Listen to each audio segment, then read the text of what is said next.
nshaka kuzaba umuhanzi uri ku rwego rwo hejuru, nshaka umusitari. Twabyirukanye nk'impanga, twaruhanye nk'urwakavuna, ntacyari cyawe ntacyitwaga icyanjye, none dore uranyigaritse.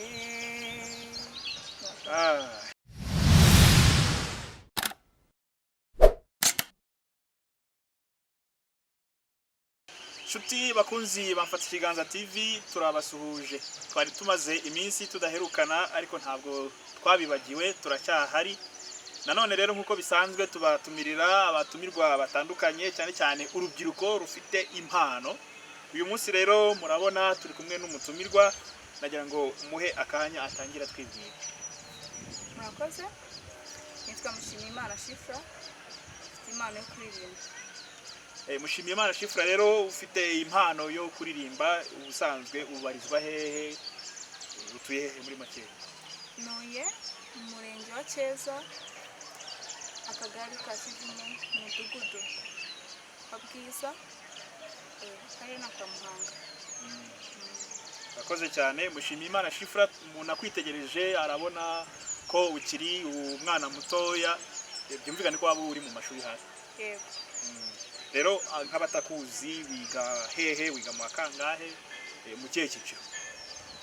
Niga kuri GS Munyinya, niga mu wa gatatu muri Tronkom. Uritegura kuzakora ibizamini bya leta? Yego. Warabyigiye neza, uri tayari ku buryo uzahitwara neza? Cyane. Hanyuma rero watubwiye ko ufite impano yo gusubiramo indirimbo z'abahanzi. Ese mu kutwibwira neza ushobora kwinjiramo udutera nk'akantu k'agakorasi iminota mikeya? Twabyirukanye nk'impanga, twaruhanye nk'urwakavuna,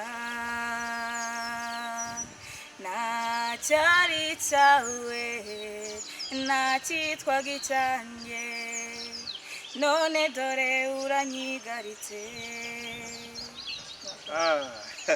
Shifra rero nuko yinjira, murumva ko afite ijwi ryiza cyane, ijwi ryiza rwose ku buryo nawe wakumva wakomeza kwitega amatwi ukarikurikira. Ese Shifra, impano yo kuririmba watangiye kuyiyumvamo ryari? Tangiye kwiyumvamo 2012, ubwo nari ndi muri korali. Barambwiraga impano yo kuririmba, twanajya no muri studio bakamwanya nk'abantomera. Bavuze ko rero watangiye kumenya ko ufite impano yo kuririmba uri muri korali. Burya abantu bari muri korali bagira amajwi baririmbamo, tena, besi, soprano, alto. Uririmba wowe iri hejwi? Soprano. Ijwi ryawe rero ku bantu bazi iby'umuziki barumva ko ufite agasoprano keza cyane, ku buryo n'umuhanzi ufite indirimbo runaka ushaka gushyiramo waba uri tayari kumuririmba cyane, kumufasha kuririmba cyane rwose. Hanyuma rero wumva mu buzima bwawe ku buhanzi uriho, wumva wifuza kugera ku ruhe rwego?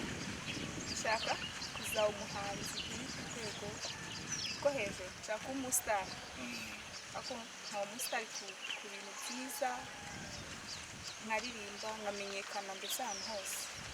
Ukivuga rero ko ushaka kuba umusitari ukagera ku rwego rwiza ukamenyekana ahantu hose, byumvikane ko ufite aba role model wumva wagenderaho mu by'ubuhanzi. Ese role model wawe ni Knowless, Butera Knowless. Ukunda Butera Knowless?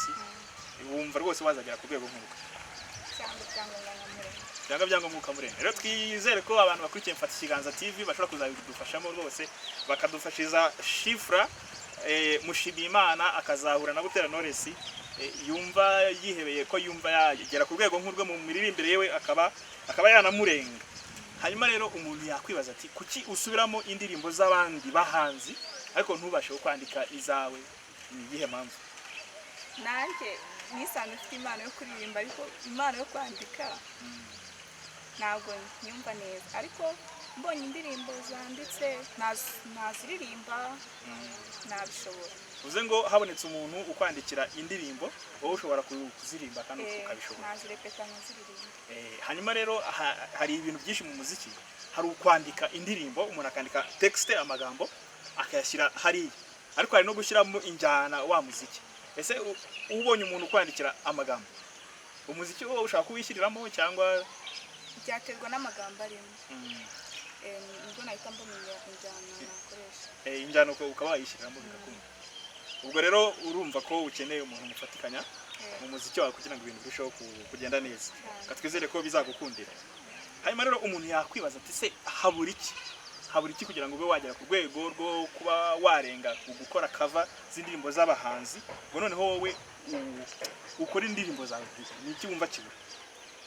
Ikintu numva kibura n'abaterankunga, kuko ndi muri Tronkomeye uko nabibabwiye, mbonye umuterankunga, nshaka kuziga umuziki, mbonye amahirwe nkiga umuziki, ndumva nagera ku byo nifuza.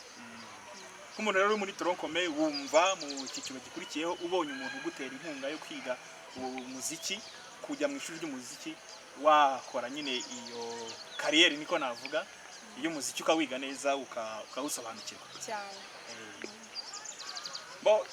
Ufite rero umugambi mwiza kuba wumva ushaka kwiga umuziki ukaba wagera ku rwego rukomeye, ariko hari izindi mpungenge ababyeyi cyangwa abantu batera inkunga abana nkamwe bafite impano y'umuziki bajya bagira, yuko umuntu winjiye mu by'ubuhanzi aba yararutse byarangiye. Ibyo bintu babivuga hirya kenshi na kenshi bikunda kubaho, ariko ngo baca umugani mu Kinyarwanda ngo abumwe agatukisha bose. Njye ntabwo ari iyo ntego yinzanye. Hari impano niyumvamo, hari n'icyo nshaka kuzageraho. Ntabwo numva nzararuka kubera umuziki. Okay. Hanyuma rero abantu bajya mu muziki bikabararura, bo wababwira iki ino nangaha? Bababwira iki? Ni wowe butumwa wabaha?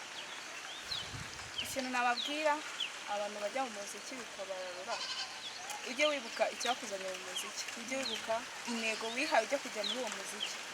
Nuyibuka ukibuka naho washaka kugera, uzasubiza amaso inyuma uhita umenya icyo gukora. Hari abandi bana rero Shifra bafite impano nk'iyawe, bumva bashaka kuririmba ariko bakagira ubwoba, bakitinya kuba bajya hagaragara, nk'uko nawe wateye intambwe ukegera Mfatikiganza TV ukaba ucishaho indirimbo zawe. Ni iki bo wababwira kugira ngo babashe kujya nibura aho uri, kuko we hari aho ugeze byanga bite? Ikintu nababwira abana bafite impano yo kuririmba ni ukuzerekana aho bari hose. Niba wiga muri class, hari isomo tugira rya library, wiyaminiye ujya imbere uririmbe, uko bagenda bakubwira urabizi, hari aho ujya, hari ahantu tugera.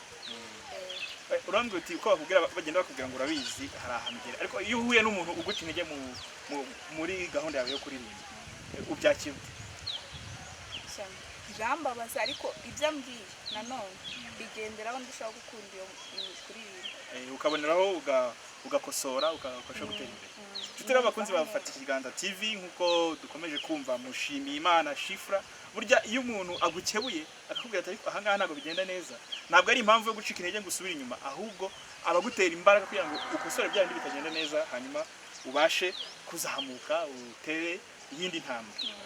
Ese hari umuntu wadukurikiye kandi wenda bakurikiye n'indirimbo zawe zatambutse mu biganiro byacu, akaba yagukunze yumva ashaka kugufasha, ushaka kugutera inkunga yakubona ati?